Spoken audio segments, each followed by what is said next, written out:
تحولات تاریخی 25 سال اخیر در حیات اقتصادی، سیاسی، اجتماعی و فرهنگی جمهوری تاجیکستان خصوصا منطقه بزرگ و نامدار کشور بدخشان دگرگونی‌های کلی وارد ساخت. این مرحله با خصوصیت‌های خاص و عامل‌های تشکل تاریخیش دوره سازندگی و بنیادگذاری ارزیابی می‌شود.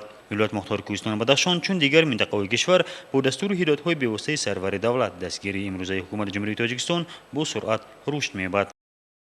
هنوز ضمن نخستین سفر سرور دولت به بدخشان که تابستان سال 1993 هم صورت گرفت برای به یکی از مهمترین مرکزهای تجارت و سیاحی بین الخلقی تاجیکستان تبدیل یافتن ولایت مختار کوهستان بدخشان زمینه فراهم گردید. همین طریق در جریان بیش از 40 سفر کاری پرزیدنت جمهوری تاجیکستان امام علی رحمان و ولایت مختار کوهستان بدخشان با در نظر داشت رشد من بعد تمام ساحه‌ها بخصوص بنیاد راه و پل‌های ماشین‌گذار، معارف، تندرستی و فرهنگ با وجود مشکلات مالیوی زمینه واقعی گذاشته شده در یک مدت کوتاه اکثر مشکلات منطقه حل گردیدند. مورد استفاده قرار دادن راه مستقیم و دائمی با پایتخت کشور شاه پول ماشینگر در درواز خاروخ اشکاشیم ونج از بالای دریای پنج با فعالیت شروع نمودن بازار نزد سرحدی این منطقه ها برای رشد تجارت بین بدخشان و تاجیکستان و بدخشان افغانستان زمینه واقعی فراهم آورد.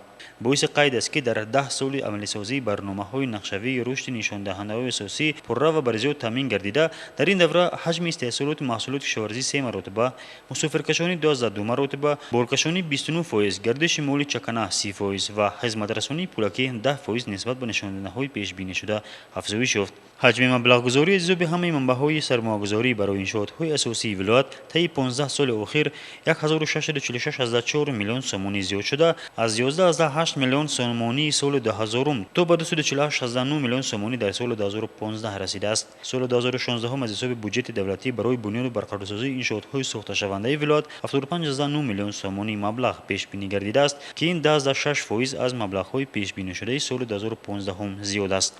با قید کرد که در دوام سالهای 1992 هم 2015 هم از همه منبع‌های مبلغ گذاری بودجت دولتی برای رشد ساحه‌های مختلف اقتصادی و اجتماعی ولایت مختار کوهستان بدخشان 12.8 میلیارد سومانی جدا کرده شده است. از روی معلومات رسمی شماره اهالی ولایت مختار کوهستان بدخشان در سال 2015 هم به 215.6 هزار نفر رسیده است که این در قیاس با سال 1991 به اندازه 25.3% یا 43.6 هزار نفر زیادتر می باشد. افزایش طبیعی اهالی 3641 نفر را تشکیل می دهد.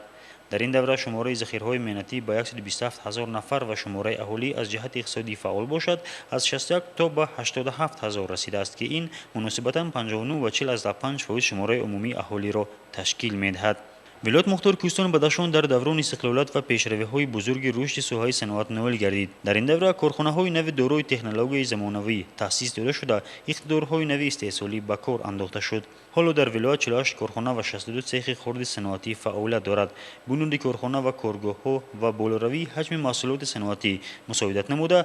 در نتیجه سال 2015 هم کارخانه‌های صنعتی ولایتی 113.1 میلیون سومانی محصولات استحصال نمودند که نسبت به 20 سال سپری شده 40% زیاد است. در حدود ولایت مختار کوهستان و بدخشان ذخیره‌های زیادی کندنی‌های فایده‌ناک موجود بوده. برای ثمرناک استفاده بردن آنها در این زمینه به کار درآوردن اقتدارهای محلی، سفر برنامه‌های ذخیره‌ها موافق مقصد میباشد.